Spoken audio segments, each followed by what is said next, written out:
Hey everyone, I wanted to start this video off with a quick introduction to my dog. This is Cooper.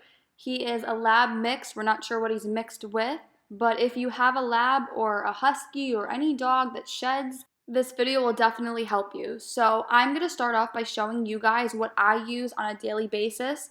It may seem like a lot to do every single day, but it really helps control the hair. So this right here is my Roomba, and it saves me so much time. I'm not sure which one I have. I think it's the 890, but it's great for pet hair because all of the hair collects in these rubber spindles. I'm not sure what they're called. And then I have a mop bucket like this one with just a simple mop. And then I also use a broom and a vacuum. I also try to brush my dog every day, if not every other day. I am human, things happen, I forget, but this is the brush that I like using. My vet recommended it because he has 2 different layers of hair, so it's just the large Furminator brush.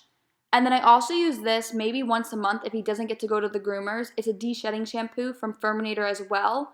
I'm actually running out, I gotta get some more. So I'm going to go ahead and show you how I start my day to control the dog hair. The first thing I do when I wake up is go onto my iRobot app and I turn on my Roomba. I usually do this while I'm upstairs so that the Roomba can go ahead and vacuum while I continue to start my day. So this is kind of just what it does. It goes through the house. It has bristles that clean every corner. It isn't perfect, but honestly, it saves me so much time, and I do have a little one at home. And my biggest pet peeve is when she has dog hair on her socks or when it gets on her clothes. I can't stand it. So this is basically what the Roomba does. It just goes around and it cleans. I usually let it do that for about an hour, hour and a half. And while that's going on, I try to go ahead and get the broom and sweep up whatever the Roomba doesn't get. I do start from the stairs down. Even though my dog does not go up the stairs, it tracks on our socks. So I'll go ahead and just sweep all of that down. And then I'll just go ahead and sweep all of the hair right off that staircase, because then I'll put the Roomba in that lower room while I'm mopping and it gets any of the loose hairs. And while I'm sweeping, you can actually see the hairs just flying off into the stairs. There's just so much hair that collects from my dog. So I'll just continue to sweep and let the Roomba go, and then I'll come over here to the couch. Again, my dog isn't allowed on the couch either, but that doesn't stop him. I definitely see hair on the couch, so I'll go ahead and vacuum off the whole couch, and I'll just vacuum the carpet, whatever the Roomba didn't get. So then I'm just going to come back over here and finish sweeping up while the Roomba keeps going. I know that my dog sheds, I think, more than the average lab. I'm not sure what the medical term is, but my vet has said that because my dog is just super anxious and gets very stressed out, that he loses hair even faster. So honestly, I do the best that I can because I cannot stand dog hair. So I'm just going to make sure that I got all of the hair off before I start mopping, because I don't like when the hair gets stuck in the mop water. It's really hard to get out and it just spreads.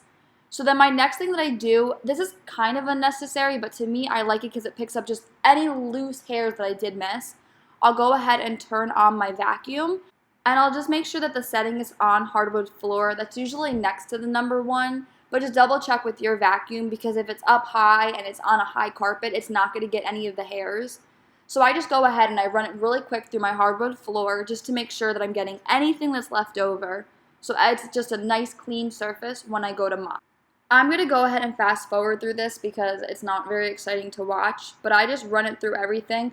Sometimes I'll also use the hose to get the stairs, because sometimes the hair gets stuck on the edge. And then I'll also use the hose to get any of the edges right here that may have been missed by the Roomba or the broom. And I like to get it under the table because this is my dog's favorite place to sleep right now. And even with the Roomba and the broom, I definitely miss around the chairs.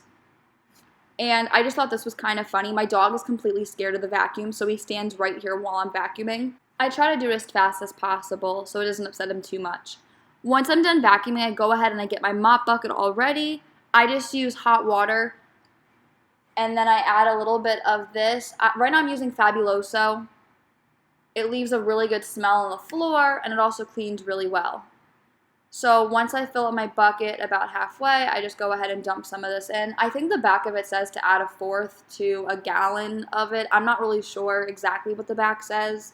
This is just what I do and it works for me.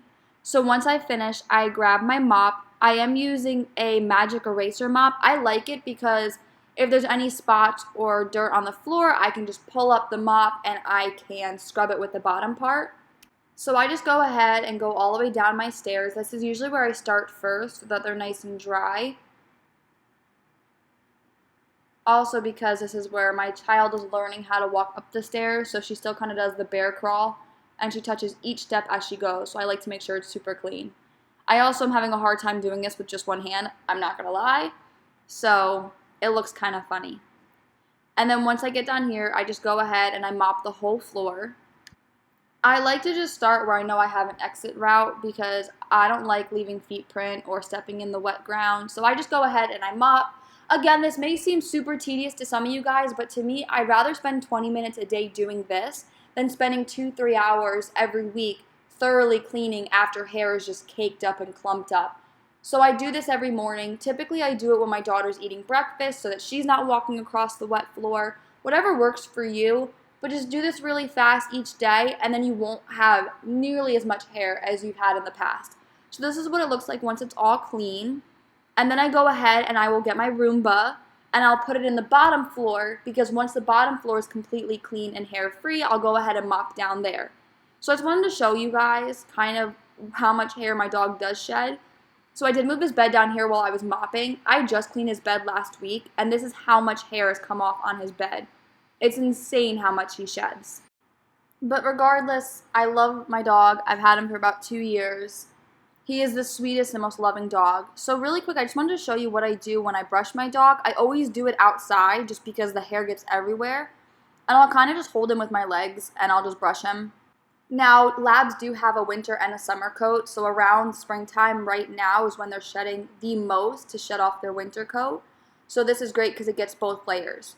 So I kind of just wanted to show you guys kind of how much hair he does shed, and this is just from one brush. He really does shed a lot, but I hope these tips help.